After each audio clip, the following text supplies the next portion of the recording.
Hashtag progress report. Hashtag progress report. What up? Hashtag progress report. Progress report. Hashtag progress. This is a progress It's your report. boy, Mr. YouTube. What up? Link for Okay, this is my hashtag progress report. What's up, y'all? Marty Kadaka, check it in. Check out the hashtag progress report. So another thing, stay on beat. Goddamn it, stay on beat.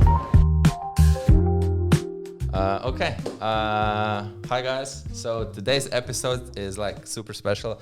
It's the first English version. It's gonna be English Slovenian, but you'll see that later. Today with me is someone who like just flew into my radar like a few days ago. A person online contacted me and said that I really need to look up your story, and then I looked it up on the Yes Theory YouTube channel, and I was just amazed and baffled and surprised and everything, and I was just like, yeah, like we need to make this happen. And thankfully you were in Slovenia at the moment and free, and yeah, and now you're here. So everyone, I would like to introduce to you Ghaidaa Ayoub, if I'm saying that correctly. Correct. Yeah. Amazing. Yeah. I know nothing about you, so this is the best part because I can ask all the questions. But like, if we start from the beginning, just tell me, who are you? Where do you come from? So I am Ghaidaa. I come from Syria, from Palestinian roots. I'm 33 years old. I have been living in Slovenia for almost 2 years now. So this is why I don't speak much Slovenian. I'm sorry for this. No worries. I'm married to a Slovenian, and I worked in Syria as a tour guide and a tour operator, and this is basically the reason I met my husband. He was a tourist in Syria. I am really passionate about Syria, the history, the heritage, the culture, and yeah, this is why lots of YouTubers, lots of travelers contact me to arrange their visit to Syria, and this is basically why I showed up on Yes Theory. Nice. So how did you even get in like being a tourist guide? Did it like stem from like your childhood, or was it like a last minute kind of? It was a complete coincidence. Okay. Well, I studied actually architecture. I was studying to be an assistant architect. Okay. But on my second year, the war in Syria started. And That was which year? 2011. Okay. I graduated 2012, and basically there was no job for me in architecture. For the first 2-3 years, we were mostly escaping from one place to another because we were living in a hot zone. So there was no job for me in my field of study. However, yeah, there was no place for me also to look for a job. Yeah, it was obviously. very dangerous. Obviously. But after a couple of years, in 2016 to be exact, my friend said that he works in a travel agency for flights and such, and they were looking for someone who speaks English. Okay. So I started my job as a ticketing agent, just to book flights for people, because in Syria we had sanctions, so people can't use online booking and stuff. And my job was actually getting Syrians out of Syria, not the opposite. Yeah. In around 2018, we had a request from someone in a community called Every Passport Stamp on Facebook. They are basically trying to visit every single country in the world. Okay, nice. And he contacted us about visiting Syria. We did not know anything about this. Mm-hmm.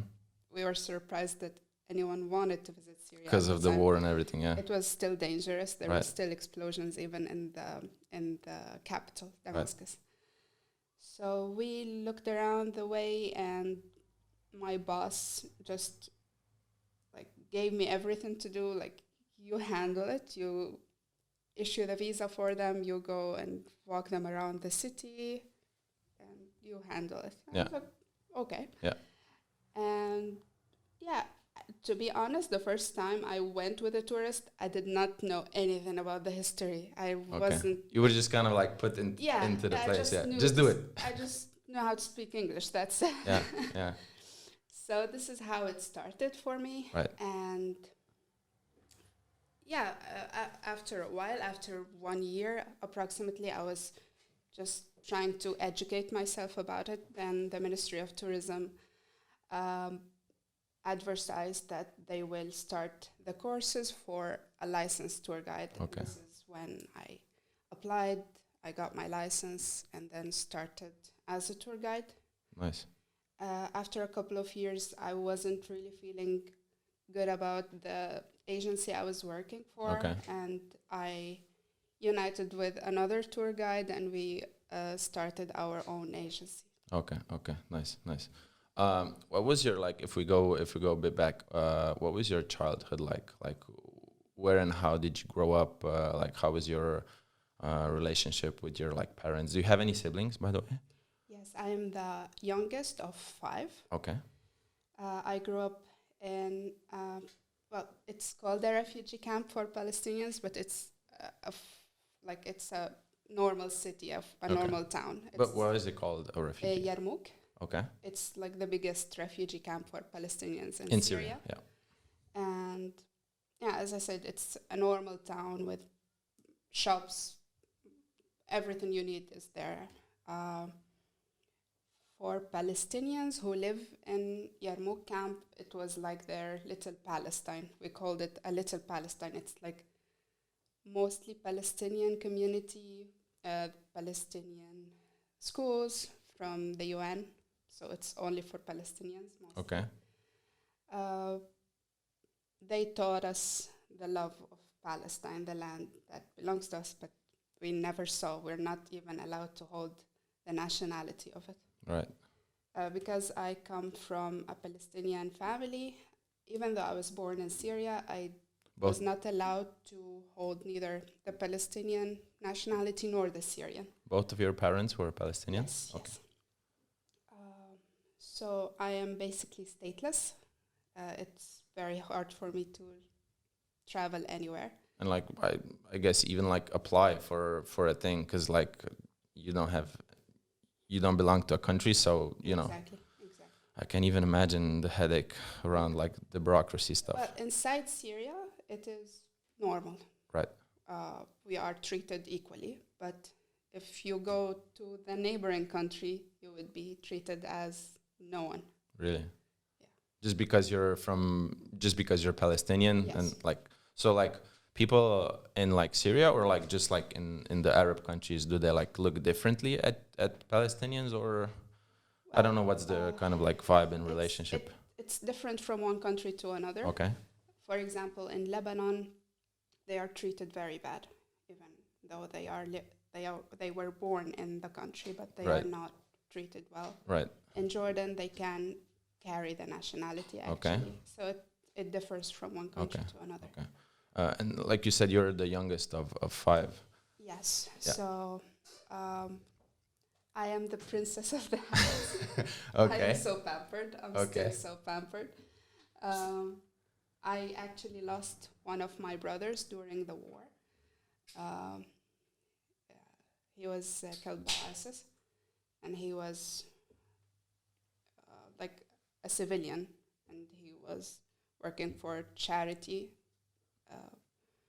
So it was a really hard thing for not only me, but for the whole family. I'm so sorry. Yeah. If you look in every Syrian's home or every single house, there's a similar story one way or another. I actually also lost my dad before the war. I was 17. So now, like, the family is a bit scattered. My oldest brother left Syria, like, at the beginning of the war. He went to Sweden, then met a Jordanian lady. They got married, they created a family, and they decided to go back to Jordan just for her to be closer to her family. So basically now only my mother, one brother and one sister are still in Syria. Yeah. Do they live together? And Yeah, for now, yeah. My brother is actually getting married in October. Oh, nice, Yeah. nice. To like a Syrian or a Jordanian? Yes, no, a Syrian. Syrian. Okay. What are like your like? Do you speak often with your family? Like, is it like on a day-to-day basis? Like, do Every you single text? day. Okay. Especially my mom and my sister. Okay. We So are you're the like closest. still super connected. Yeah, we are the closest to each other. Okay. Yeah, I can't.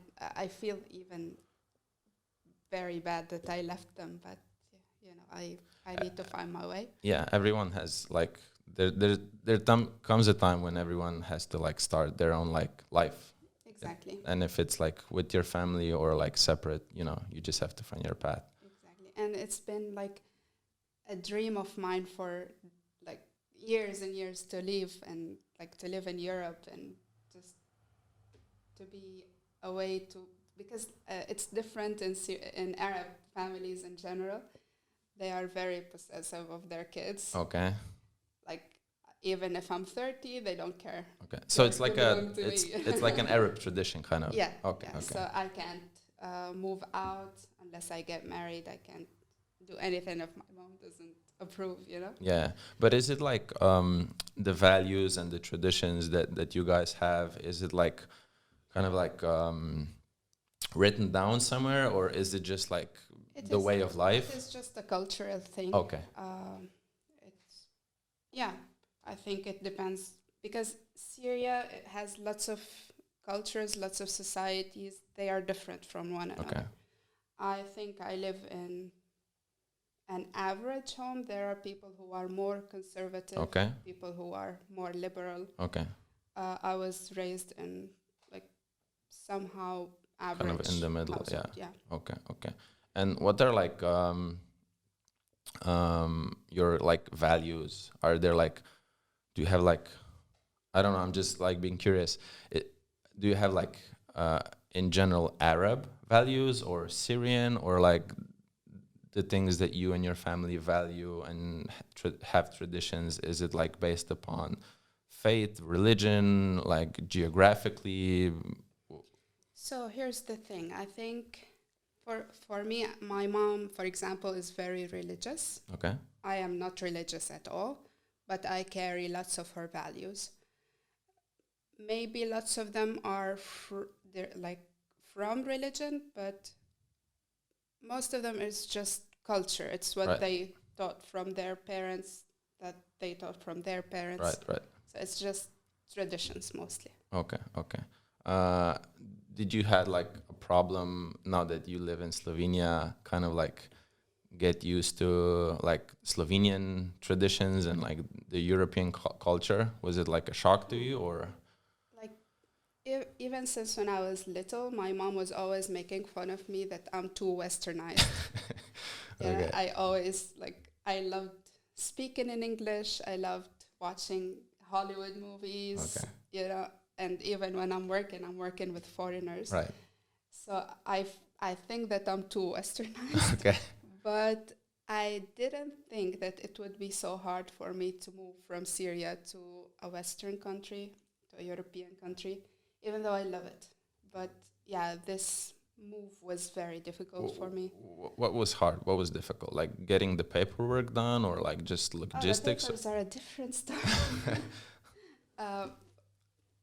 Those kind of things I'm used to. Okay. Because as I said, like I'm stateless, so I don't expect it to be easy for me. Right. But no, like you're used to a language, people, how they treat you, you know, everything, the culture, the language, everything is changed like in one second. In an instant, yeah. And it's all his fault. In a good way. I am in love with Slovenia. But yeah, like the language is so hard for me. For example, when people talk in front of me, now I started understanding what they're talking about. But at the beginning, for like first 2-3 months, let's say, I was going crazy. Yeah, I would because believe you. it was so frustrating to have two people sitting in front of you talking, and you're not a part of the discussion Yeah. at all. And you don't know if if they're talking bad about you or if they're talking Or good. they're talking about me at all, but I Yeah, don't know. You have no know? clue. So it was very difficult for me. Even the laws here, like here, everything goes by law, everything is in order. In Syria, it's chaotic. In And like you're what used way? to Give me like a few examples. Let me say this. Okay. I did not know what the zebra line on the road is used Oh, okay. for until I came here. Okay. But like there's like paved roads in Syria, right? Yes, yeah. You just And don't we do have, and we have zebra lines. Okay. But we don't use them. Like there's Oh, no okay. law. There's chaos everywhere. Okay. You know? But why do they paint them if I have no idea. Okay. To be Okay. honest. So yeah, like when I was crossing the road and the car stopped, I looked at the truck like, this is what it's for? They're actually stopping? It was like, yeah. So like what in Syria if you like cross the road you have to like be careful because Yeah. they're not gonna stop or Exactly. Okay. I don't know if you remember when we were kids, there's like this frog game that's, Yeah. yeah, it's like this. Oh, okay, okay, So you need just to catch the right time. okay. It's not fun. And like what else was there like a shock to you? Well, in Syria, for example, if you need to do any paperwork, you just pay for someone or just pay the employee and it will be Done. Like That's it. Okay, yeah, here it takes Otherwise, it will be a very, very big hassle. Here, it's Obviously. much simpler. Even though Slovenians are complaining about it, I look at them like, you have no idea how lucky you are. So, yeah, those small things, small details are, yeah. Oh, I'm used in Syria that we don't have electricity most of the day because we have lockdowns. I don't know what to call it, but okay. for But most of why is that? Because of like conflicts or yeah, it was before the conflict, but Okay. it worsened way more during the conflict. So Okay. basically, we have 4-5 hours a day of electricity. Otherwise, we'll need to rely on generators or solar crazy. panels. But like there's like shortage of electricity and like the government Yeah, doesn't the have enough or? fuel that actually generates Okay. for. Okay, yeah, so you guys that use power. fuel to okay, got it now, got it. Okay. Sorry for my ignorance. I just like, you know. No, I don't think that anyone would know unless they go there and actually Yeah. experience it for their. Yeah. Because a lot of times, like, the bad thing is I feel that people just, like, assume. Like, they see, I don't know, a picture or a video from, like, maybe they see, like, 1 or 2% of the whole thing, and they just, like, assume. And usually, I don't know if it's, like, human nature, but usually we assume in a negative way. I don't know why. It's a shame. It's really a shame. I was the same. Like, the only thing that I knew about Syria was what I saw in the news. I never like Googled it myself just for like interest. I saw it as a war-torn country and that was it. But like when I started researching, when you confirmed that you're coming on, I was like, this is like such a beautiful country with like rich culture and like people and like food and like places to go. I was like, this is such a shame, like to be like portrayed as like a war country, but like there's so many beautiful like people and like cultures and like places to go. It's really a shame. So like, was there anything like negative that you experienced when you came to Slovenia, or like in a negative way that you were like surprised? Oh, this is like not cool, or like. As I said, like coming from a war-torn country, I can't even dare to complain about anything in Slovenia.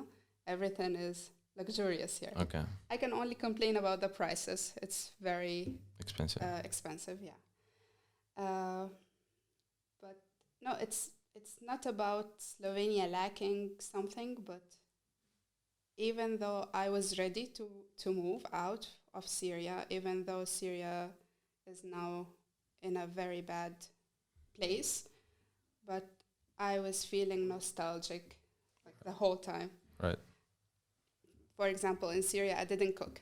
I am a foodie, but I didn't cook at all. When I came here, I started cooking all the Syrian food because I missed it. I missed the smell, you know. I missed the feeling of it. Right. And I started like telling my neighbors about the Syrian food, and then I cook and I give them food. So you're like the local Syrian chef now. Exactly.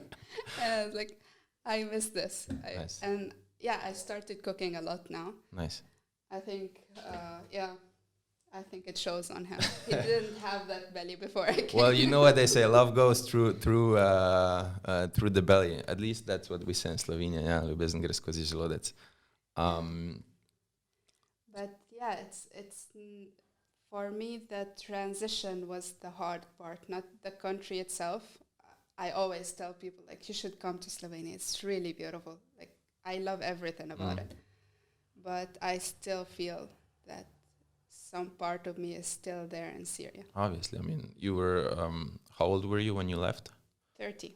So 30. So yeah, that's, you know, and you're 33. 33. I mean, that's basically the whole of your life. You're Exactly. in one place and like Exactly. just. And I was so passionate. Like my passion and my career was about Syria. You know. Yeah.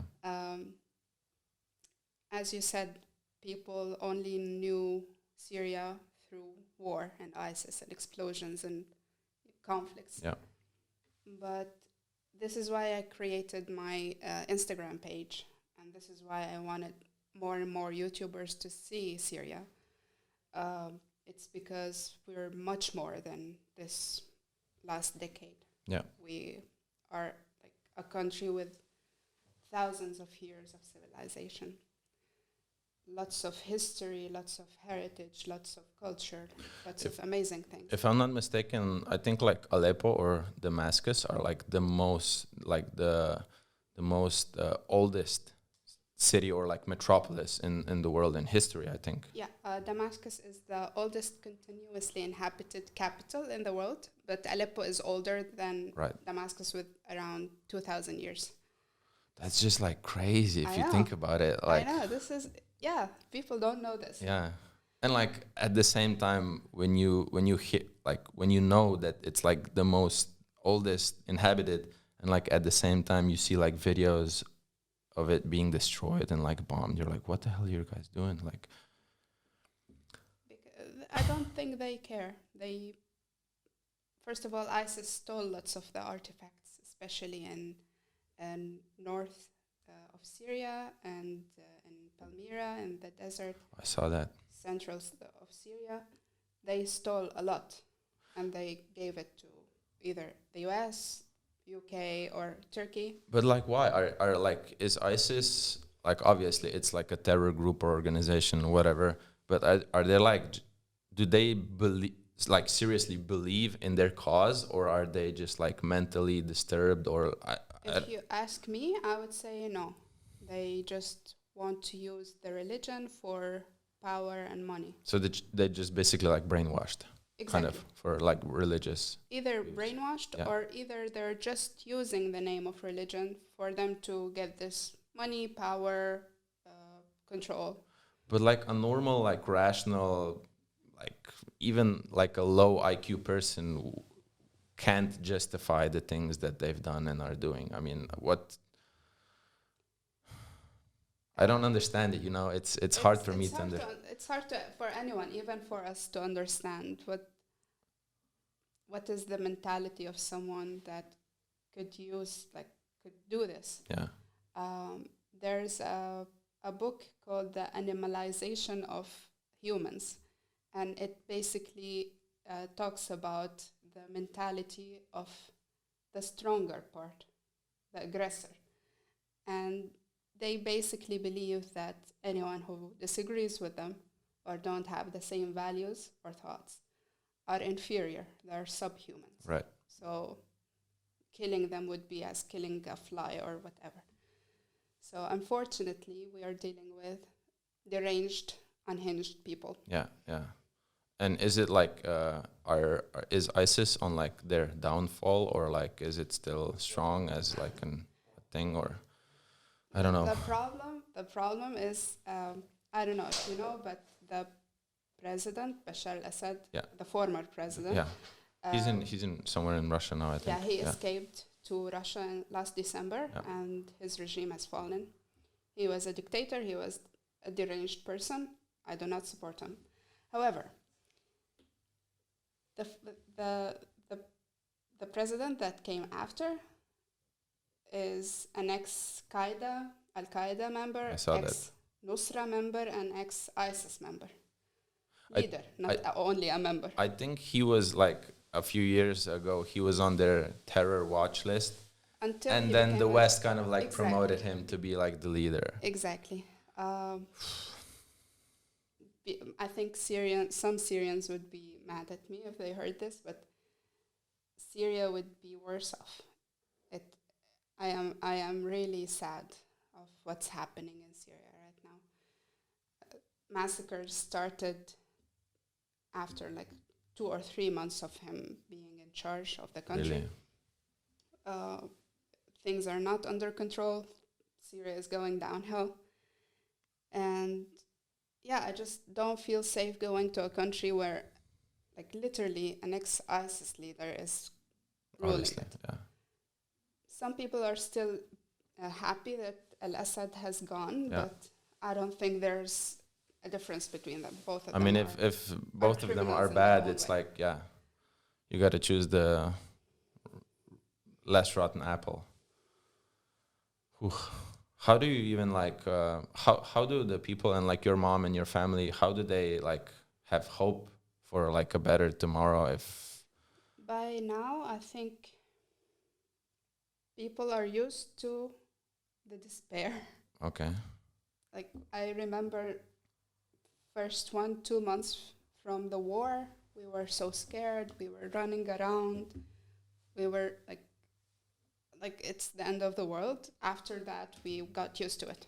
Right. We just were, okay, we need to move somewhere else. They are getting closer, or they're under our house fighting. I was telling a friend that one day I was like very angry at the situation, and there was the like opposition and also the Syrian army. Right. They are in a battle underneath your house. Us. And there was no electricity, and it was summer, and it was hell. And I looked at my sister and I was like, okay, I'm gonna go prepare a shisha because like you need to cool off. And I just sat down by the window, and if I just look like this, I will get hit by a bullet. Dang. But I was like fed up. Yeah. So you get used to it. Petrified. You get cold after a while. Yeah, you're not even shocked anymore by the things that you see. Yeah. It's just unfortunately this is the reality. Yeah. I mean, obviously I don't have any of those experiences, but I try to understand people that have stories like yourself. It's not supposed to be like this, you know. Like, okay, it's one thing when you're an adult and you see bad things happening and like horrors happening. Okay, you're an adult, you kind of need to handle it. But like there's a completely another thing that when like kids and children are exposed to like terror and like horrors, and I'm just like, I've been a dad for like, it's gonna be 2 years now, and obviously completely with my kids, my like views on the world changed completely. Like you have no choice. It just kind of like naturally evolves. And when the war in Gaza, it's not a war, it's a genocide if you ask me, but if it started, and when I saw the videos of like children like playing, being happy, and then a bomb hits and they just like start screaming, like I just got like so infuriated. I like had to close the video because I would like, if a person like if someone responsible for that would like be in front, I would just like, I don't know, I just get so infuriated because I can't understand why, especially people with like families, when you have your own children, how could you? I understand the military aspect, and if you go to a war with an enemy and they're like soldiers, combatants, okay. Soldiers sign up. Soldiers know what they're going into. You sign papers and you fight for your beliefs in your country. Okay, I get that. But like civilians and like children and just like day in, day out, like the horrors, like, and like you said, you kind of get used to it, but I feel that like the whole world kind of got used to us seeing like kids and children being killed, and it's just like passé kind of now. It's like, yeah, so what? Like today 10, tomorrow 30, Yeah, and I'm like, they become numbers. Only. Exactly. And it's if I think about it more, like, to what extent is this gonna evolve? Like, where are we headed? Like, we're supposed to, as humans, as civilization, we're supposed to be living on the moon now, or like traveling to Mars and stuff, and like, have no wars, and we're just like fighting for money and profit and egos and beliefs. Okay, but if I mean, I just don't get it. It's like I can't understand that we're the same thing. We're the same species, and we like so viciously are able to torture each other. Yeah, as I said, they don't see us as humans. They don't believe we're humans or worthy of this land or a normal life. They think they are more worthy of this land, so we can die. It's okay. As I said, I grew up in a very patriotic Palestinian family. My dad was a very well-educated person. He read a lot. Like, I don't remember seeing him 1 week without a book about politics, religion, everything in life. And he educated me from a young age that what is happening in Palestine, that it's our land. We got kicked out of it. He told me about the village where my grandfather came from. Mom did the same. She always told me tales of when my granddad was in Palestine as a teenager and a young man.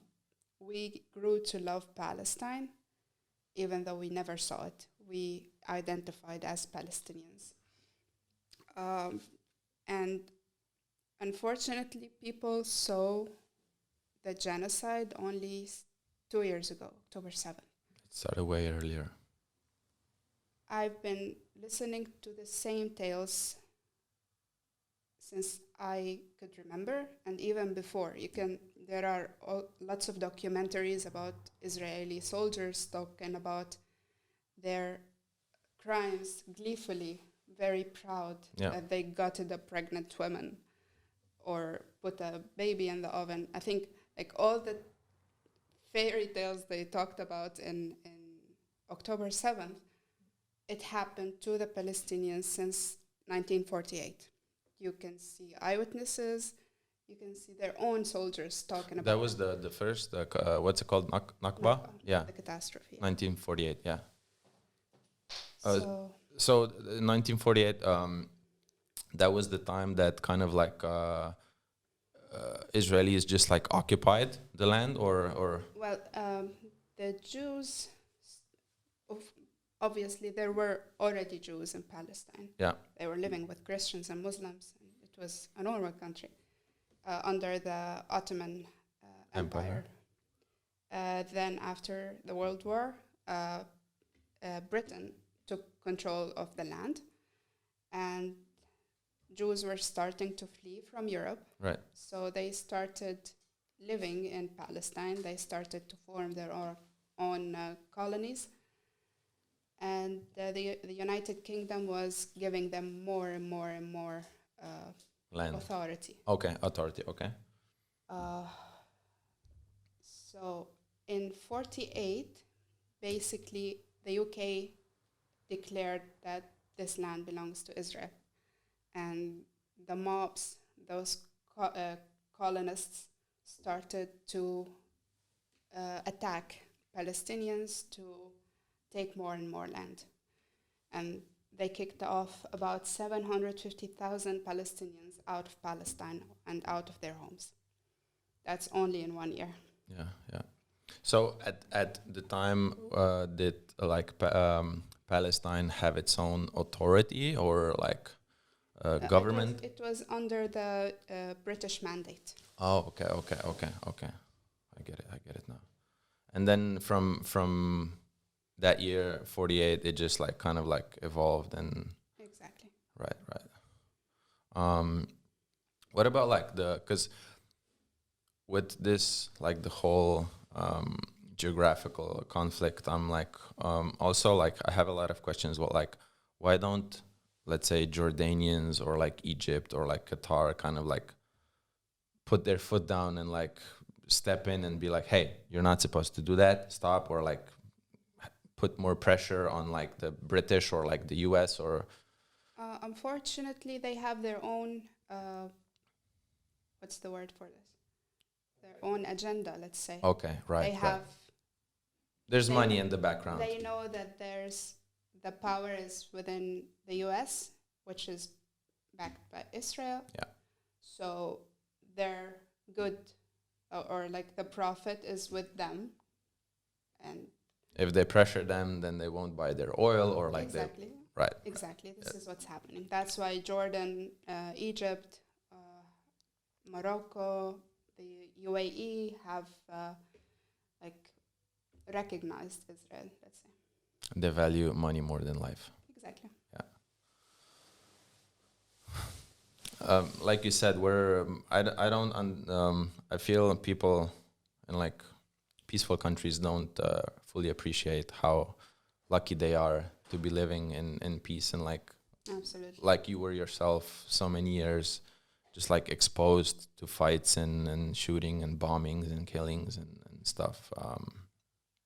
That's why I think it's really important also that a lot of people that are able to live in peace know how like what you went through and like what your people are going through. So it's not like, we're not quiet about it. Because I feel that like the more we talk about things, the sooner hopefully we'll get things to kind of like resolve or like, I don't know. I really hope so too. So tell me more about like your culture, your people, like Syrians. Like, are you guys kind of like more quiet, or are you like? Obviously, there's a conflict that's been going on for so many years, but like, what are you guys about? The Syrian people are the best. I really miss this warmth. You are a stranger, and they know that you're a stranger. When you walk in the streets, you would hear like a million, welcome to Syria, they invite you to tea. They are very warm, very hospitable. This is one of the things that I'm struggling with here. People tend to be a bit closed off. Okay. Like, they are nice, don't get me wrong. Yeah. Very nice, but it's really hard to form friendships. Right. In Syria, it's like this. Okay. Yeah, you're my friend now. Okay. It's it's one of the things that I really, really miss there. I would walk along the old city because most people know me, the shops and stuff. Yeah. I would keep saying hi to people the whole way. And it's really one of the things I really, really miss there. Nice. What about like your religion? Because from what I've read on Google, there's like a lot of, I don't know if are those like religious groups, but there's like Sunni and Shia that's like in Syria. Correct. Those are like ethnic groups or religious? They are two sects of Islam. Okay. So like Islam is the main religion? Okay. It is the majority. Okay. But the beautiful thing about Syria, we have lots of diversity. Mm-hmm. Muslims may be the majority, but we have lots of diversities, lots of ethnicities also. We have Christians as a religion. Very few Jews are still there. Most of them went to either USA or Israel. We have also ethnicities like Armenians, Sarkisians, Kurds, many people. So Right. also we have Druze. Unfortunately now, like let's say last month or a bit more than a month ago. I read something about that. Yeah. Yeah, this new government is attacking the city where the Druze are in, and they claimed it's because they are with Israel, but Right. they ended up killing lots of civilians, lots of kids, lots of women Right. who had nothing to do with it. It was pretty sad. Yeah. It was heartbreaking to see this.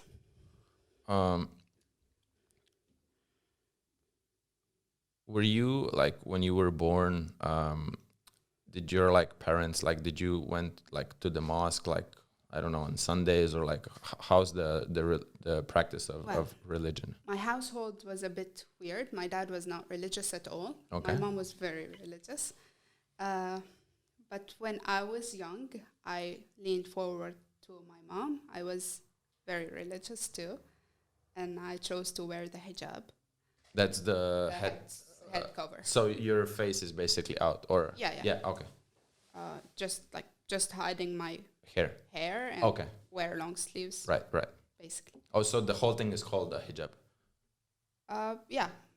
The hijab basically is to cover your body, Okay. except for your hands and face. Okay. It has lots of rules, but I actually wasn't following them all. Okay. But yeah, as I grew up, especially during the war, to be honest, I lost lots of faith, and I started identifying as non-religious. Okay. Mom had problems with that, but she thought it's a phase. I talked. You're to going her. through puberty. Yeah. Yeah. And yeah, we got into lots of discussions, and I just told her the way I think. Unfortunately, lots of religious people think when you lose faith, you lose your morals or values. And I showed her that this is not true. Yeah. So yeah, it was a very long way for me to find inner peace, because as an Arab, as I said, like you're very attached to your family and your parents, and I felt like I'm a disappointment Okay. because I'm not like her and I can't make her happy. Yeah. But I feel struggle not being me at the same time. Right. So yeah, it was a long way, and I got into depression because of the war and because of this conflict inside of me. So yeah, it's the logistics of my family is a bit weird. Yeah. How about nowadays? Do you like still? Did you bring faith and religion back into your life, or? Not really. No. I remember when I told my mom that I want to take off my hijab because I don't feel it represents me. I respect it, and I respect every woman who chooses to wear it, but it does not represent me. It's just like, nope, you can't. Like, I don't feel well with it. Yeah. She said, when you get married, you do whatever you want. Okay. Allah will punish me if I let you. Right, When right. you get married, do whatever you want. Right. And I was like, okay. And yeah, she kept her promise when I got married and I took it off. She did not say anything. And yeah, I think she now knows that I still have her values that she taught me, and she's okay with it. Okay. Are there like does your mother wants to stay in Syria, or does she also want to leave, or? Right now, I don't know, to be honest. We had a chance to leave when I was a bit younger. My brother, who lives in Sweden, wanted to take us there. Right. And she refused. And she didn't let me go alone because she doesn't want a girl to travel alone. Yeah. No. She's probably like attached to the place and Yeah, and also because, she's attached to our home, even though now it's completely destroyed. She wants to go back to visit my father's grave, my brother's grave. She doesn't want to leave them alone. Obviously. She's a mom. Yeah. And I can't blame her. I was very angry at her at the beginning, but then I said, I really can't blame her. I really wish she would leave now. I would really wish so. Because I know that life now is much more difficult for her. I would love her to be in a better environment where everything is provided for her. Yeah. What do you believe that happens when we die? What's your thoughts? I don't know, but I believe that we just die. There's nothing left. I wish it was. I wish I believe in such thing, but I have a really strong feeling that we kind of like are born again, but like it depends how you were in your past life. So reincarnated. Kind of, yeah. So like if you're a really bad person, then you're gonna be reincarnated as like a pigeon or something. I don't, those are kind of like the things that I believe. Because last guest that I had on, and then we had a discussion after the podcast, and I don't know if you ever get a feeling. I kind of do sometimes. Either I like visit a place or like meet a person. Sometimes I kind of get like feelings and like energy, like this seems familiar, like I've been here before, or like when I hear like a song or like a sound, it kind of like resonates with me in a super weird way. So that Peter Bukovnik explained to me that our feelings, our experiences are passed on through basically ourselves, through body, so that let's say my father had his experiences, and obviously he is a big part of my body, and that's kind of like why we sometimes feel like familiar with like experiences or places and stuff. So I don't know. There are things that you really won't know until you're there. It happens, yeah. And I don't claim that I know what will happen. I just, let's say, like, not believing in something doesn't mean that I will believe the opposite of it just because I don't believe in one thing. Right. Two things can be wrong.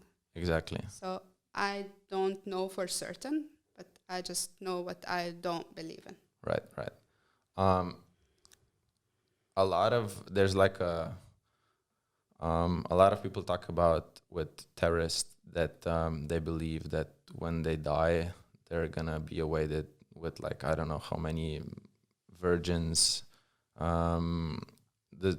Does like Islam faith actually preach that, or is that just like kind of like made up for fanatics? Or no, it is actually there. Okay. It is actually there, yeah. Like the martyrs, right, are granted those virgins who don't actually look like women. Like they have their own what's the word? Like their own features. Okay. That are like they are superior to even humans. Okay. But they are virgins. Okay. That's the part that they kind of like promote. Yeah, but yeah, this is also one of the reasons I got away from religion, because they use religion to control people or to make them follow an agenda that hurts other people, and it doesn't matter to them. Yeah. Not only Islam, I'm not talking only about Islam. It happened throughout every religion. the history. Yeah. So yeah, that's also one of the reasons I got away from religion. I believe being a good human, not hurting anyone, is enough for me. Exactly. To be good with myself. You can be a good human and you don't need to be religious. Exactly. What about like the Quran? Have you read it? Yes. Not all. Okay. Is it like long? Or yeah. And is it like I don't know nothing about these things, that's why I'm asking. So what does it like say? Does it have like everyday examples or of like what you're supposed to be and like believe in that, or? Yeah. So basically Muslims rely on Quran in the first place to put the rules of their life, how it should be, what's allowed, what's not, what they should do, what's not. And then they rely also on the hadith, which is let's say the biography of Prophet Muhammad, how he was with his Sahaba, which are the friends, the apostles. And with people, also, he lays out the rules for the lifestyle of a Muslim. Right. So, yeah, and in the first place, it's the Quran, and then it's the hadith. Right. How do you did you guys, are you, I'm going to be with you, but is he religious? Rok? No. This is why Okay. We're good together. Okay. What about Slovenia? Because I think Slovenia has the most churches per square meter in the whole of Europe. And obviously Slovenia is a really religious country. A lot of Christians. Did you excuse me if I'm gonna be offensive, but you don't look that different. You don't look like a typical Arab, obviously. You look, maybe European, but when you move to Slovenia, where people are kind of reserved when you told them that you were Syrian or Arab, or not really. Not Never. really. They didn't treat you badly, or have we're being reserved, or not really. I've heard about racism stories, right? But I think when you treat people with respect, they don't have any reason to be rude towards you. Yeah. They don't know anything about me. Maybe some people are Islamophobe or something. They would say mean things to a woman with a hijab. Otherwise, that's there's something wrong with them. Yeah. Otherwise, normal people, and I hope they are the majority in every country, are perfectly fine. No, because I know that Slovenians can be quite at least look differently if you're kind of stand out from the crowd. And I know that when I was growing up, I was in puberty and dressed all funky and weird and stuff. And when you walk on the street and you wear, I don't know, red hat, they just look at you you're not supposed to wear that. So that's why I'm asking, because obviously you come from a completely different. I think that's in every community, in every society, to be honest. I feel Slovenians are more they're more kind of judgmental, and I really don't feel so. No? My favorite neighbor is an 86-year-old lady who lives alone, and I can't communicate fully with her, but she always tries. She's always super nice. She always hugs me when she sees me. Nice. And I love her to death. And they warned me before I come, mostly older people are the ones who are racist.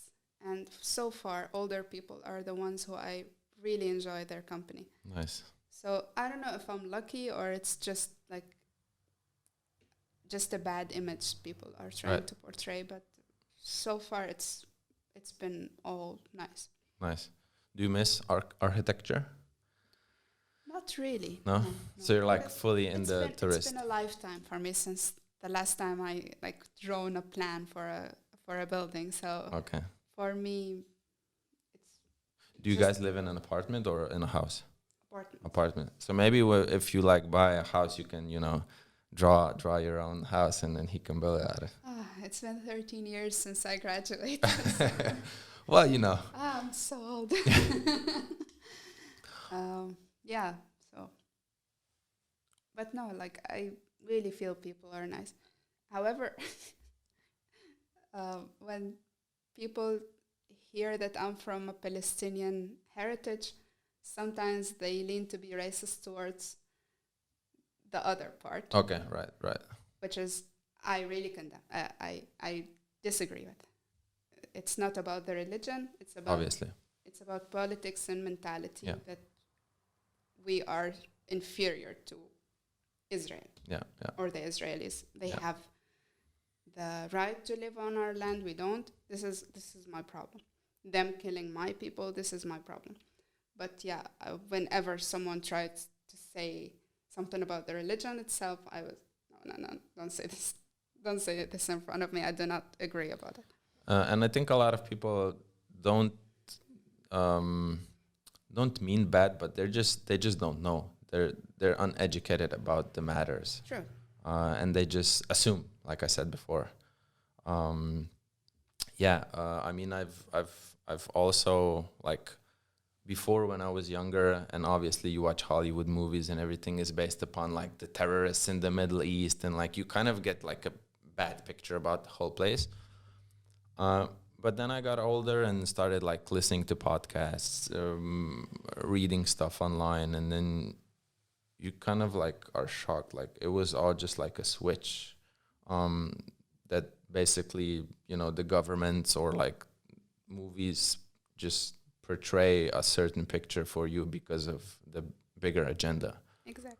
And like you said before, the people, at least you're the first Syrian, and the first Syrian I know an Egyptian, but like, you're the first Syrian I know.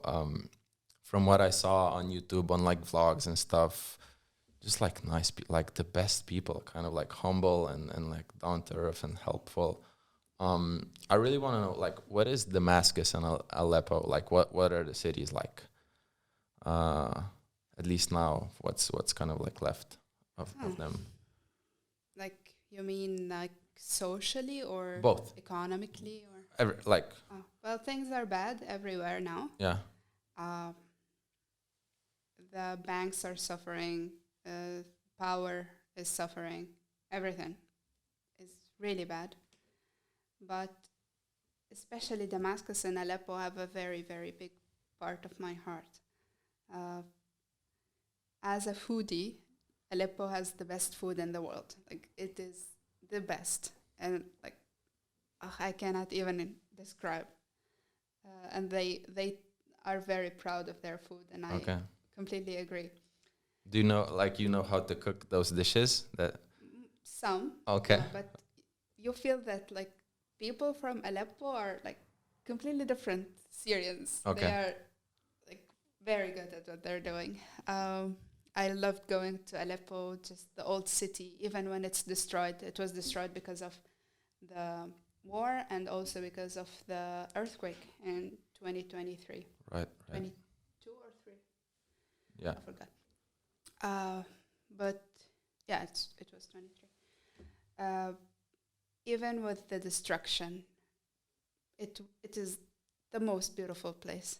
So like you can, like, what's a normal day in like Damascus like for you? Like, you wake up, you can go to the store to get some food, or like do you need to be wary and like cautious? For me personally, I would wake up.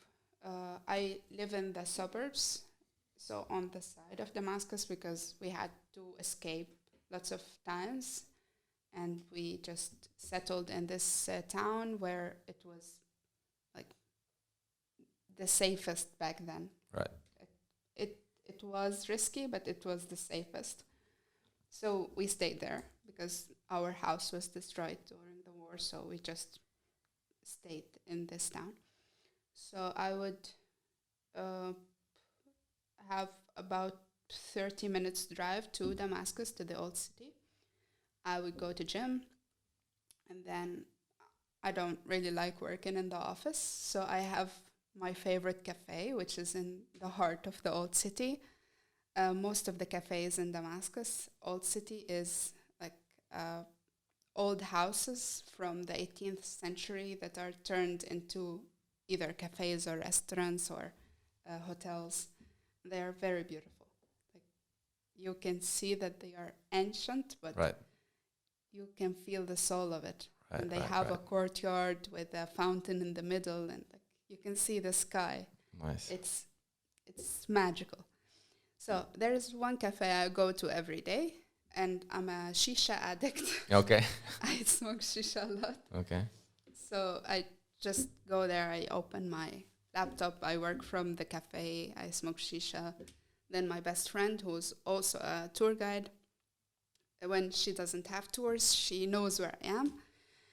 And she comes, she joins me for a coffee and a shisha, and we talk and we work. And basically this is my day. When there are tourists, I go to greet them because like the last period of my time in Syria, I wasn't guiding, I was just operating. Right. I had also, like, I hire guides to work with Right. me. So it's kind of stable at the moment. The problem is that I left 2 years ago. Okay. Now things are very different. Okay. But at the time that you were there, Yeah, it was stable-ish. stable-ish. Okay. If you had decent salary, you would be okay. Okay. What about do Syrians look differently if you're a tourist and a local? Like, They would treat you better if you're a tourist. okay. They love tourists and guests. Like, we have the culture of, if we have a guest, we would give him whatever we have, even if we are depriving ourselves. Oh, really? Yeah. Okay. This is something that we learned from a very young age. That Just the we culture. we need to give the guest everything. Right. And nowadays, it's like you said, it's not stable anymore today. No, I don't believe it is. Like, now I really believe it's not stable because my family is telling me not to come. Okay. I was there in February. This year? Sorry? This year? February this year? Yeah. Yeah. This year. I was filming the second video with Yes Theory. Right. And I was really scared to go because, as I said, like, now it's the more religious people in charge, and I don't really want to hide my hair anymore. Right. So I was a bit scared to go. I wasn't really trusting of what will happen because back then it was only 2 months after they became in charge, so I wasn't sure. It was still kind of like edgy. Yeah, it was shaky. Yeah. But I went anyway, and I was glad I went, even if it was for a week. And Did you wear the hijab? No. But it was awkward because first of all, when we were crossing the border, Right.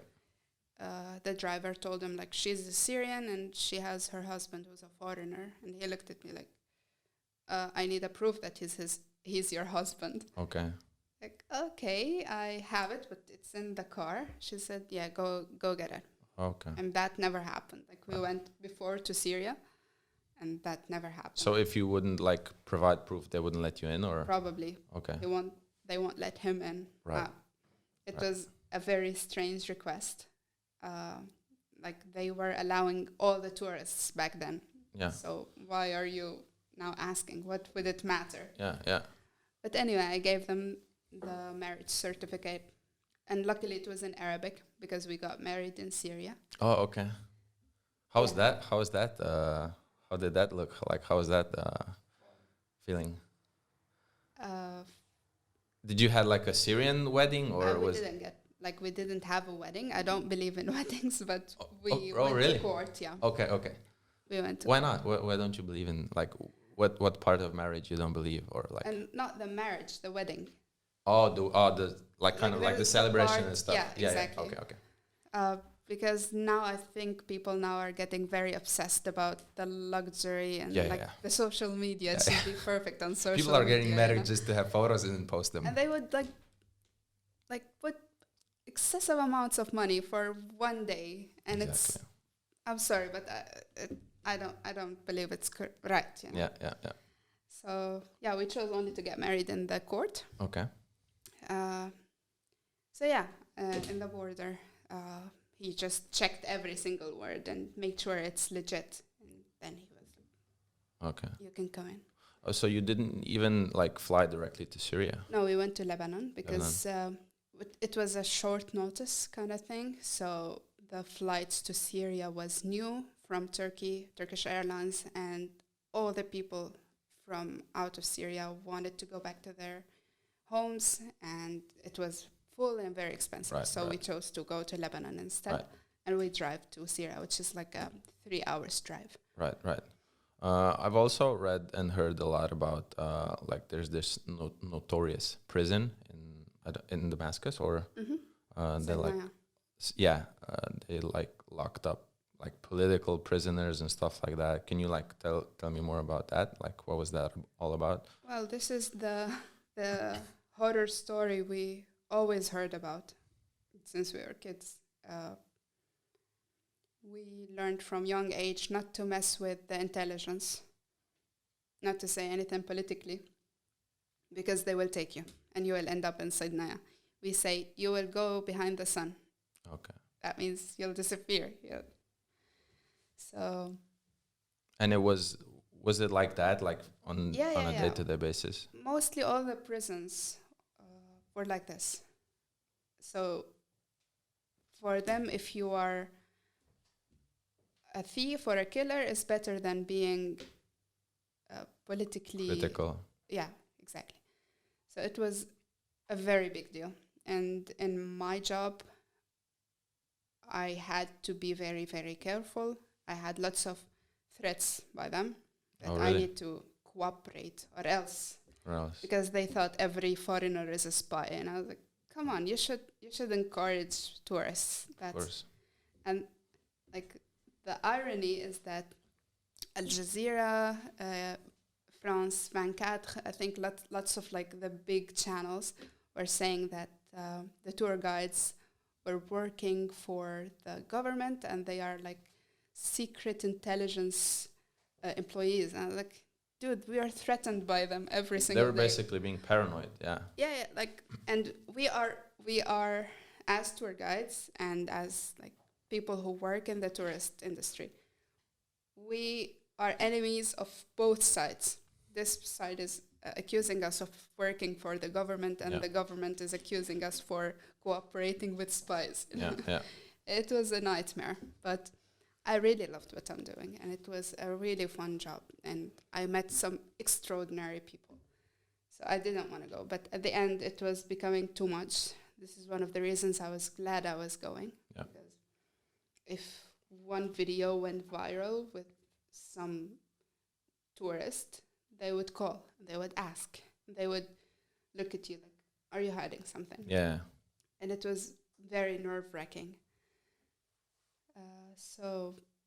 This was so the they situation. would just like... You're always living in fear of saying something wrong, doing something wrong. Even if you're not saying or doing something wrong. They can just accuse you and throw you into the prison. If no someone court, had a beef with you, they would just try to report and give it to the intelligence, and they would believe it. They won't even question it. Question you and just like in...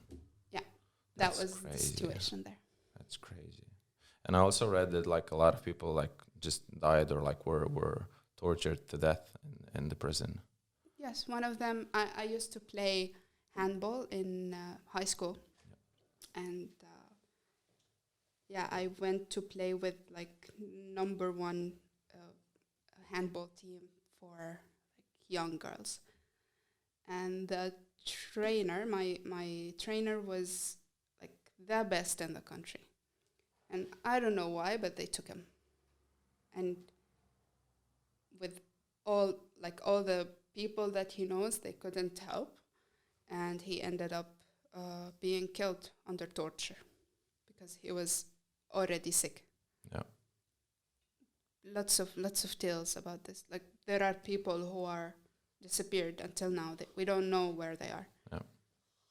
And I also, it's a known fact that when they torture you for a certain amount of time, even if you didn't do anything, you'll admit it. Confess. Yeah, just for your sake. And then, you're like, yeah, he confessed, now let's kill him. So True. Crazy. Crazy. And like you said, Syria is kind of like on a down spiral at the moment. Yeah, I really am losing faith now.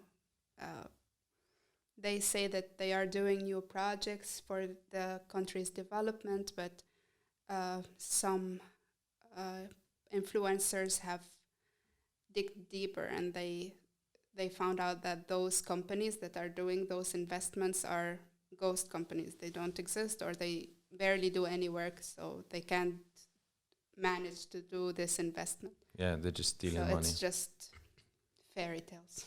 I mean, obviously, you can't believe that it's gonna be better if there's an ex terrorist leading the country. Obviously, Exactly. that's crazy. Like, And I'm really surprised by people who still have faith in this and still are defending this. It's not right. It's not right at all. well, you know what they say: hope dies the last. So, I mean, it's good. It's good to have hope sometimes, but you have to have like a healthy boundary, like where you know, okay, it's not healthy anymore. So how do you look like? How do you view Israel and like Jews? Do you have like any Jewish friends or like? Yes, I do, actually. Yeah. Is it like a mixed topic? Either you're this side or that, or No, for me, if you're with Israel, you're not worthy of my friendship, or I just don't. I can't. There are things in life. If you agree with, there's something wrong with you. And what Israel is doing, I do not imagine how people can support this. Unfortunately, most of those people who stand with Israel are either they believe it's the correct thing, or they're just Islamophobes. I believe this. do you think it's a bigger part? Either like there's more people that are Islamophobes, or there's like more people that are just like brainwashed. Both. Both. I don't. Okay. I really can't give you a percentage, but from what I am seeing on social media, they are either brainwashed by religion, or a political agenda, or they are just a hater of Muslims or Arabs or whatever. There are lots of Jews. Actually, the only Jewish person I met in Slovenia was pro-Palestine. Lots of Jews I know and follow are pro-Palestine. It doesn't have to be about, it's not actually about religion, it's about your morals, it's Exactly. It's about human life. Exactly. So, yeah. What do you think is gonna happen with Gaza and Palestine? To be honest, as long as the USA is giving that much money for them, I am not sure. But I am happy that now people and even governments are waking up that this is not right.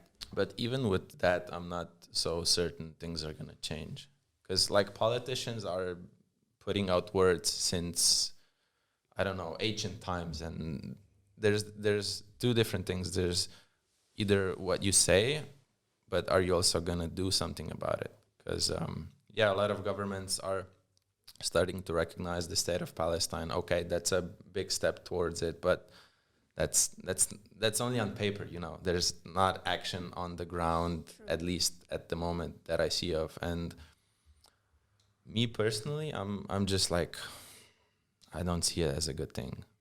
But as someone who has been in the circle about Palestine, about the news, about what's going on, I wouldn't have imagined that the president of France, the president of Australia, the president of most European countries are now standing in the face of Israel. Yeah. I wouldn't have imagined it in a million years. Yeah. So things are progressing. People are being educated. People are caring. And that's something that we needed or have been missing for tens of years now. We didn't see.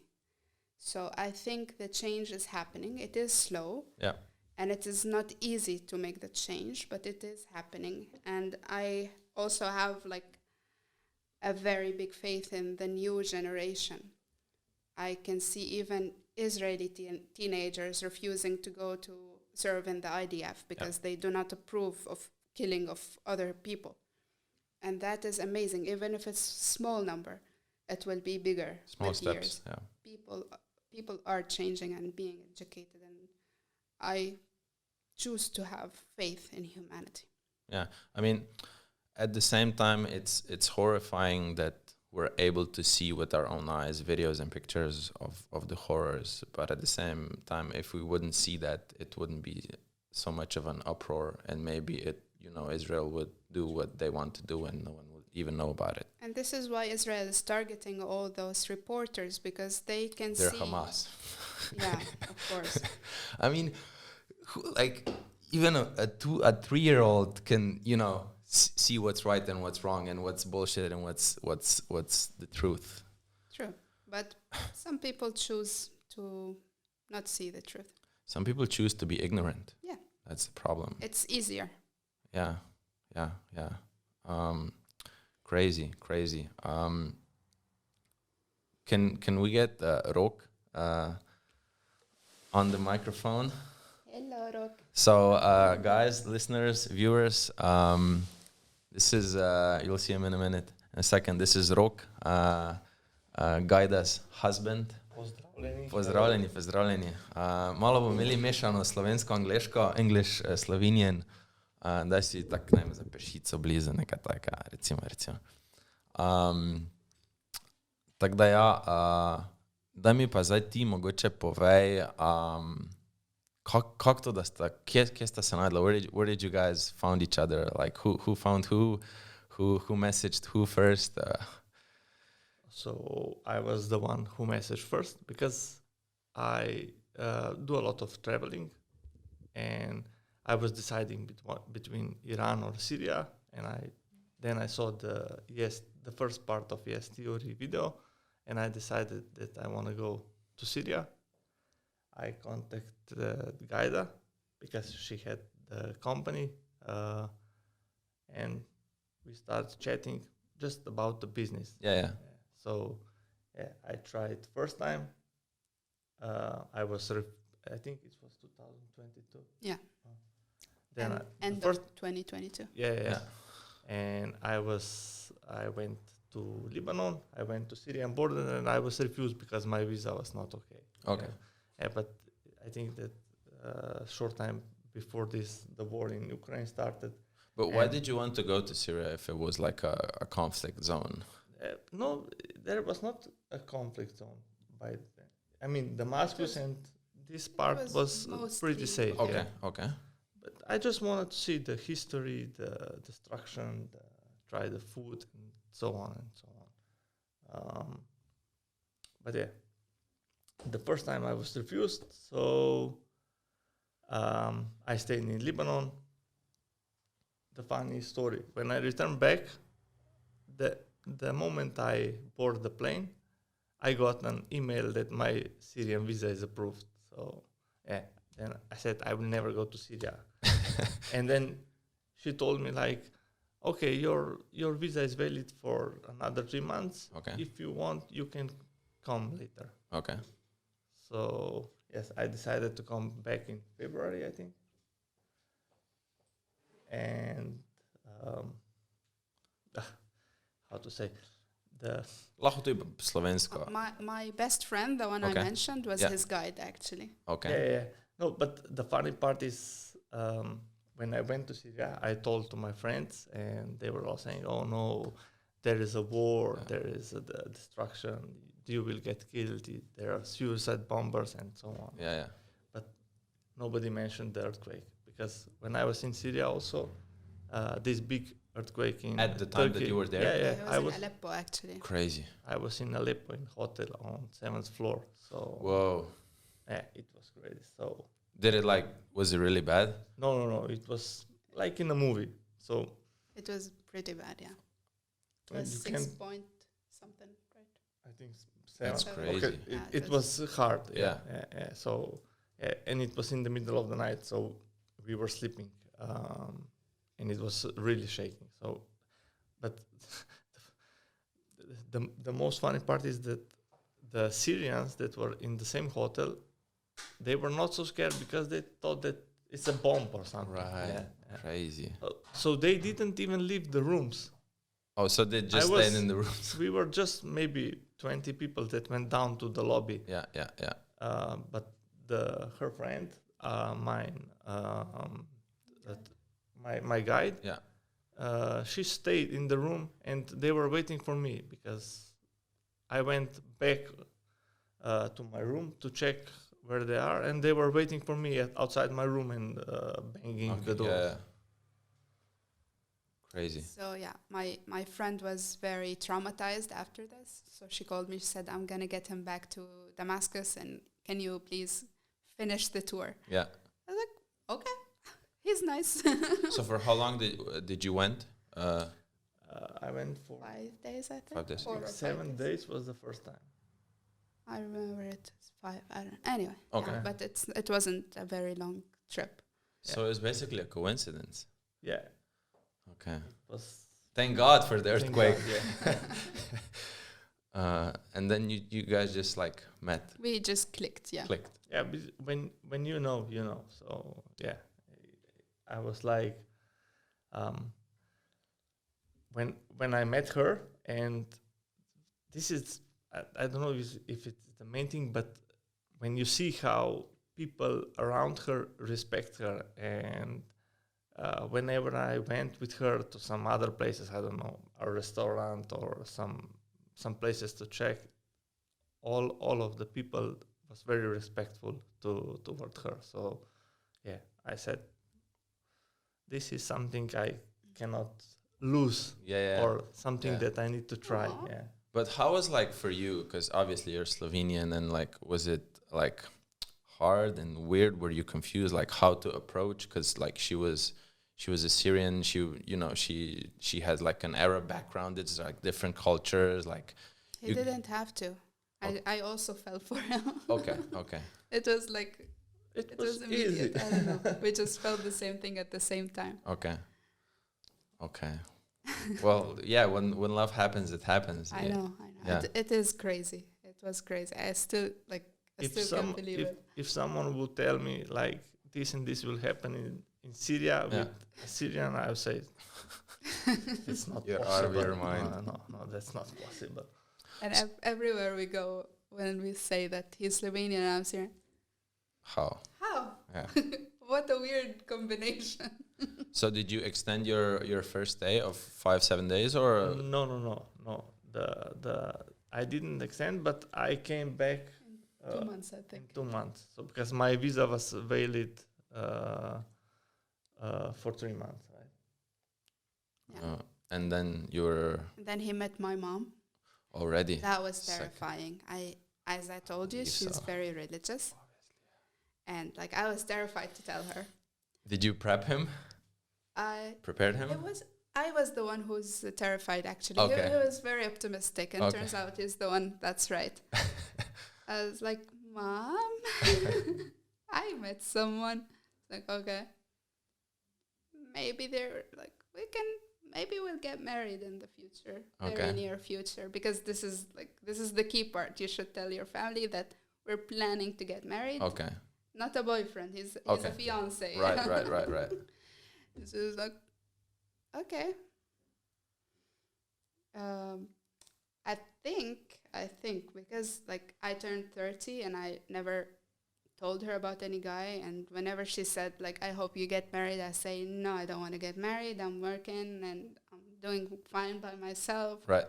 And I think she gave up on me because like 30 is relatively old for Arab society to get married. Okay. And I think she gave up. So when I told her, she was like very happy that she will make sure I'm okay with someone, like someone will protect me, because Right. she was always scared that she will like move to the other side with me and my sister with no one to protect us. Yeah. So she was very happy, and surprisingly, when they met, they became like best friends. Now Nice. he's the favorite, not me. Obviously, yeah. And whenever like she texts him in the morning to say good morning, and not First me. me. I'm the first one. Then she texts you. Nice. He's now the favorite son. Nice. And when she texts me, she asks me first, how is Rok? And then how is you? Yeah. Well, Slovenians, we're good.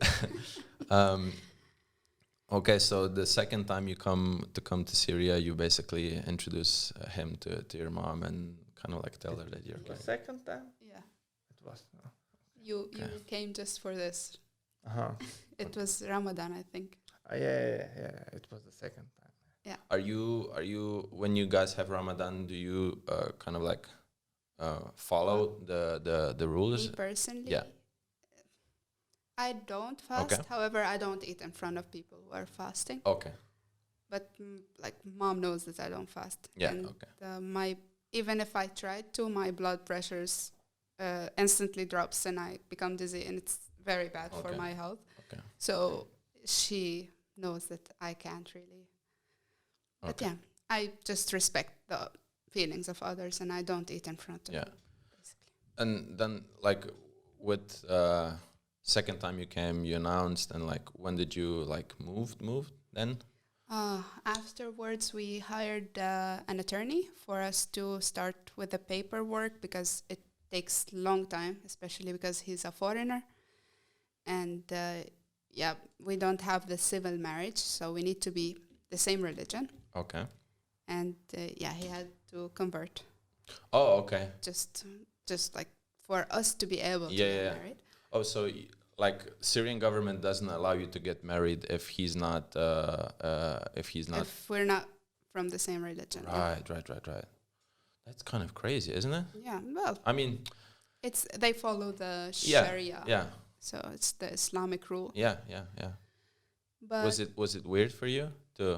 No, it was funny. Were you like were you like practicing like Christian? Were you like a faithful person before that? Or No, no, never. Like I always had myself like how to say, agnostic.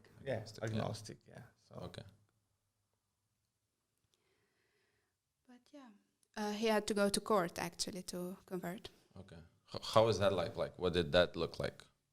nothing. You come to court. You come to judge. You say this is shahada, and that's it. Okay. And the funny part was because I saw like 20 people standing behind me, and they were all smiling. I mean, laughing, not smiling. Yeah. Yeah, everything is bizarre there, to be honest. Like, all the official paperwork is like a weird thing to do. Okay. So yeah, actually the paperwork took about 6 months to be finished. Crazy.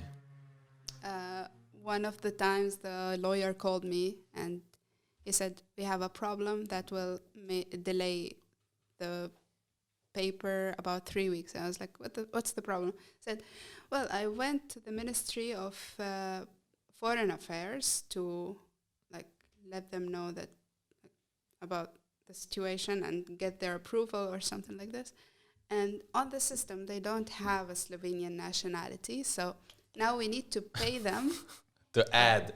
to add the Slovenian nationality, because apparently I'm the first Syrian who's married to a Slovenian. Nice. So this is why they don't have it on the system. Bravo, Rok. Bravo, Rok. Hvala. We're number one.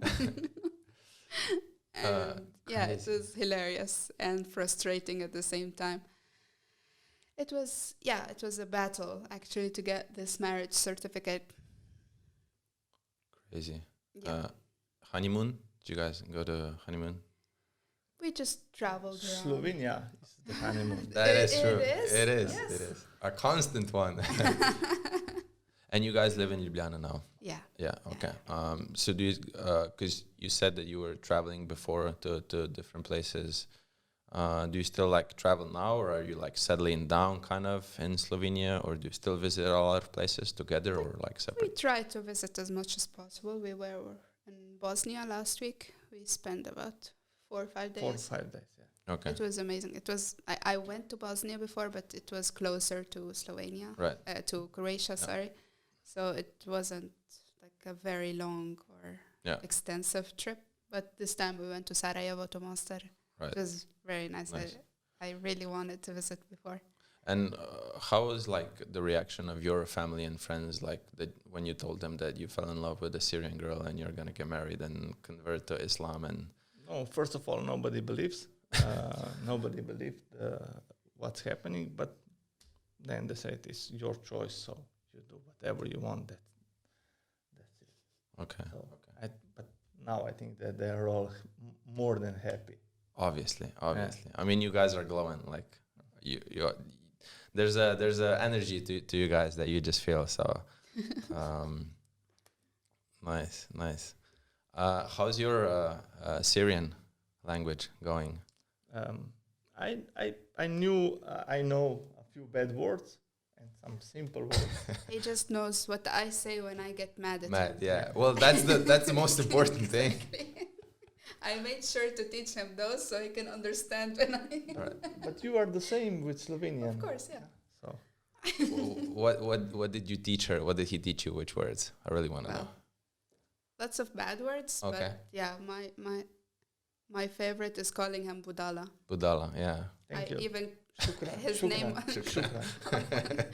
His name on my phone is Budala with a red heart. Oh, cute. Nice. That's a really crazy and like from when I put everything into perspective, me seeing a video on YouTube, a random person contacting me about you, and then you drop in the picture because you're also Slovenian and now you're living here, and it's just a crazy life. And like you said before, no one believes you until it happens, and then it just like kind of like magical, I guess. Were there like any hurdles like between you two, like culture-wise, that you had to like talk about or like deal or like compromise about? Nothing serious, but maybe because I came from a relatively conservative environment. Right. Yeah, sometimes things that are normal here isn't normal for me. But I think we got over things that, like, yeah, maybe first couple of months were hard. I think it's hard if you move with any Obviously. partner, I think. Yeah. It's not something serious, but now we're on the same page on everything. Nice. We have a very good communication. And like, how is like our government? Any like minuses or like negative parts about her living here, or like? No, the only thing it was that it took a long time to get all the papers, and when I started to get information, what do we need, what papers, how can we do it, it was like you call 30 numbers, you got 100 different, they say you 100 different answers, yeah. So you are confused, but when you get the right people and when you follow the rules, everything is okay, I think. Everything turned out well. We waited, but it was worth the waiting. Yeah, but there was no big problems or something that went wrong. Everything went smooth. So, nice. Yeah. Do you see her? Do you view her differently now, or like has she changed since she's been in Slovenia? Like, do you notice a difference with her? Maybe I don't think so. I became less anxious. I was very scared of everything Really? when I came. I Obviously, couldn't even leave the house alone. But yeah, now it's better. And I already have anxiety, so it was very scary for me to deal with everything. Or I couldn't read anything, the shops. I didn't know anything. You know? Yeah. I came from a completely different world. Obviously. So it was very difficult for me. So yeah, I had lots of anxiety attacks in the beginning. Now I'm trying my best to rely on myself. Nice. Yeah. Nice. Do you feel like, do you think that you have like still some trauma left inside you from everything that you've experienced and To be seen? honest, yeah, I feel my trauma is released after I became in a safe place. I feel sometimes like jittery, or like I get scared when a sudden loud noise is produced. Yeah. Yes, sometimes I feel like the trauma has been released and exposed after I moved. It was a daily thing in Syria, but now when I know that I'm safe, it is, I think, a bit different. Yeah. Yeah. I can feel it more actually. Right. Okay, guys, we're back after a short break. Anyways,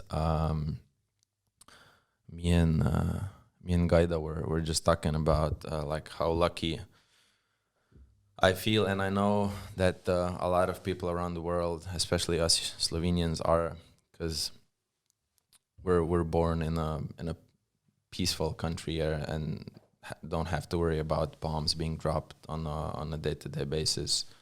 I don't know if you're okay, but like maybe for viewers and listeners' perspective, describe some things that you kind of like witnessed, heard, seen, experienced throughout your life in Syria. Kind of like the bad things. Well, lots of dead bodies.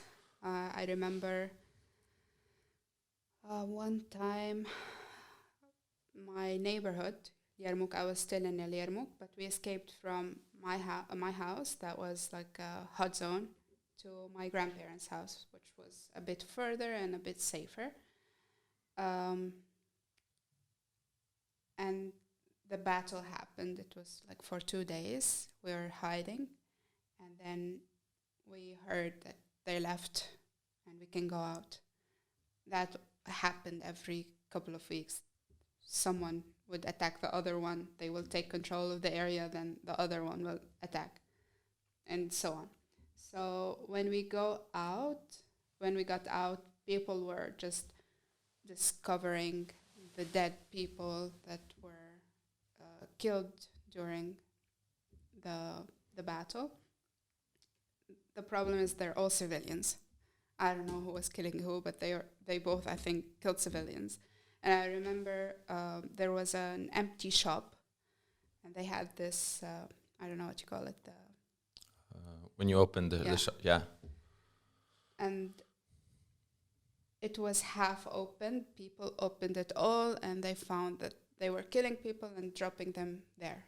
And I still remember the smell. So I couldn't look. I just knew. You still Mom told me it. not to look. Right. But I still remember the smells until now. At the same time, my neighbor, the son of our neighbor, he just disappeared, and they only found half of his passport. He was Lebanese, but he lived in Syria, and it was half burned. And until this day, we don't know anything about him. We also had someone with special needs living in our neighborhood. He was very friendly. He walked in the street every day, just holding a pot of tea and talking to himself. He didn't hurt anyone. Yeah. And they killed him because they thought he was pretending to be like this, and just they killed him because they thought he was with the other side, with the Syrian army. And I remember this, and I was like, I grew up seeing this man just walking and drinking tea. Why? Why? Yeah. Come on. Yeah. What else? There are a lot of my How do you even like deal with those types of like experiences? Oh, I don't know. I seriously don't know how to describe it, but you become desensitized at some point. As we were talking a while ago, it's just that you feel that you are lucky. Some people got unlucky. You feel anger, you feel unfairness, and you feel rage because you can't do anything about it. You feel hopelessness because you might be next. You also become very worried about your family, about your loved ones, your friends. Who will be next? My cousin, actually, he was 18. He was just talking to his mom. His mom left Al Yarmouk, but he stayed with his dad and brothers. And he was talking with his mom on the cell phone on the balcony. And there was a mortar shell that was targeting a checkpoint 2 blocks away. And it directly hit him. And he was like the nicest, the sweetest person ever. Like, why? You just keep asking yourself why. Where is justice? Yeah. None of those people who killed him are being prosecuted or don't even know who they killed or if they killed the person. You don't know who's your enemy. Yeah. That's why I kind of agree with the quote. It's like a statement that at least in like the early wars, when people didn't even have guns, when they had swords, you had to have the courage and in it to, you know, fight a person, to kill a person. At least you showed them the respect of, you know, accepting it. But nowadays it's like a video game. People don't even, you know, see what they're doing. They're like either flying drones or just like pressing buttons and like killing so many people. And it's just like, you know, I feel like with that, all the kind of like decency and morals went out the window.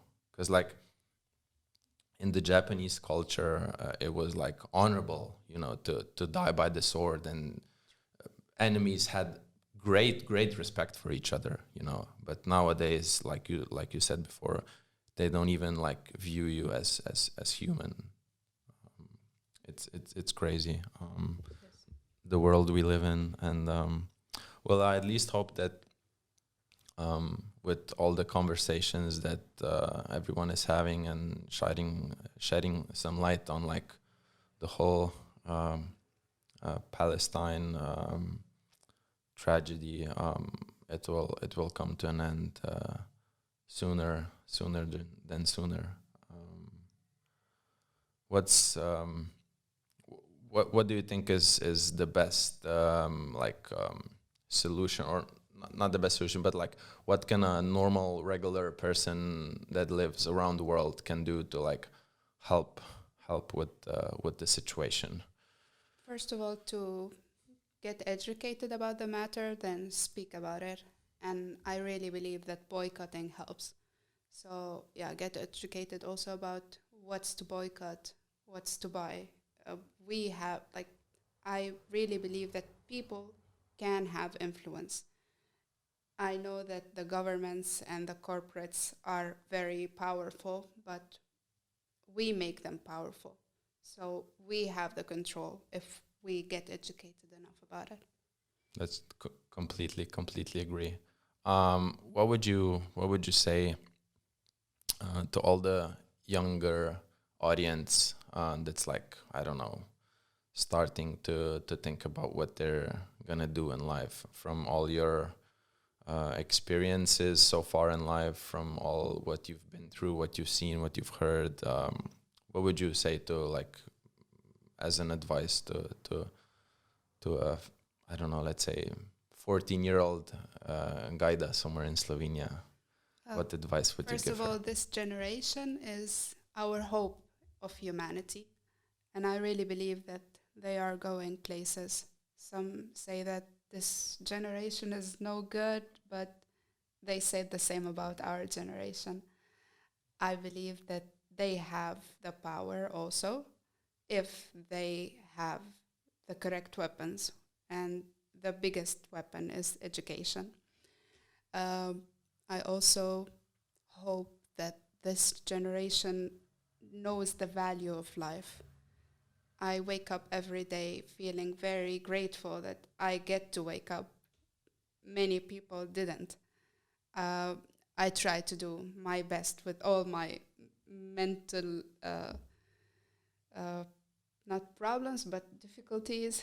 I have depression, anxiety, lots of things that are holding me back, but with everything, I feel grateful that I get to wake up and make even a very, very small difference in life. So I hope this generation is able to make this difference, even for one person. Yeah, if one person makes a change, then it's a snowball effect. It affects others. So I agree completely with you. Ghaidaa, Rok, thank you so much for taking your time, for responding to me. Obviously, Thank you for having us. I guess it was like out of the random, out of the blue, but like thank you guys both for coming, spending time to talk, and I hope our podcast will shed some light on the beautiful Syrian culture, people, and like move something in random people that want to make a better change for tomorrow. So that's with that, guys. If you like the podcast, share, subscribe, like, follow Ghaidaa, and obviously she's your number one person if you want to visit Syria. Rok is your number one person if you want to get married to someone in Syria. And the papers, yeah. Thank you. How do you say goodbye in Syrian? Masalama. Masalama. See you guys. Haydi. Servus. Ciao, ciao. Hashtag progress report. Hashtag progress What report. up? Hashtag progress report. Progress report. Hashtag progress This is a report. progress It's your report. boy, Mr. Youth. What up? Link for Okay, this is my hashtag progress report. What's up, y'all? Marty Kadelka, check it in. Check out the hashtag progress report. So another thing, stay on beat. Goddamn it, stay on beat.